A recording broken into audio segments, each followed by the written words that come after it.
का सफर रुकता नहीं है। दिल मेरा अब कहीं लगता नहीं है। रात भर चांद से बातें करता हूँ, तेरा नाम लेके फिर रोता हूँ।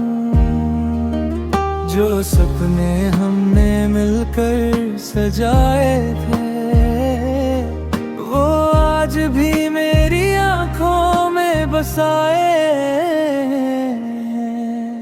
दिल की खामोशी तुझे पुकारती है, हर धड़कन तेरा नाम दोबारा लिखती है।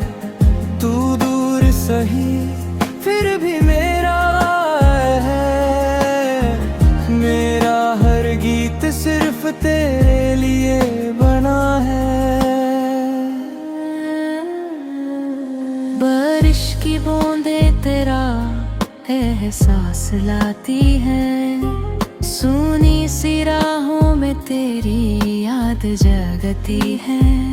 मैं तन्हा हूँ मगर उम्मीद जिंदा है, शायद किसी मोड़ पर तू फिर मेरा होगा। अगर कभी मेरी सदा सुनाई दे, तो लो तो आना दिल यही